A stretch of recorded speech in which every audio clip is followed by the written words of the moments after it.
आज कोटपाड़ श्री जगन्नाथ मंदिर परिसर में प्रभु चतुर्थामूर्ति स्नान यात्रा उपलक्षे पूर्व प्रस्तुति कार्यक्रम अनुष्ठित होइछि। भगवान श्री जगतर नाथ जगन्नाथ स्नान पात्र 108 कलश एवं स्नान करा जाउथुबा स्नान मंडप को आज सफेई करा जायथिला।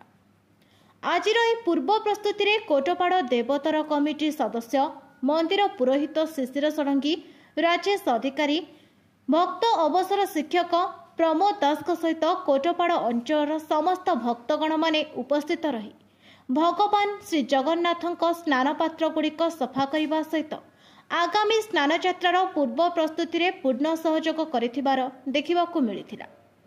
विशेषकर आगामी रथयात्रा महाआडंबर रे आयोजन कराजिबो परि विभिन्न बुद्धिजीवी महल रे आलोचना करा जायथिबार देखिबाकू मिलिछि।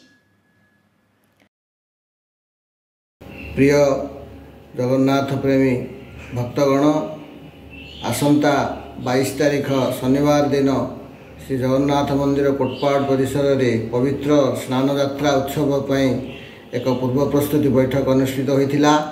एथिरे देवोत्तर कमिटीर सभ्य माने तथा मंदिर परिचालना कमिटीर सदस्य माने सहयोग पूर्वक किभली सुरुखुरे स्नान यात्रा सह पवित्र रथयात्रा सुरुखुरे करा जाई पारिबो से निमित्त आलोचना करा जाई सर्वसम्मति मते ग्रहण करा जाइथिला ओ नूतन भावे ए वर्ष सुनावेश करिबा पई मध्यरु लोकमानंकर आग्रह को देखि नूतन प्रस्तावटी अणा जाइथिला।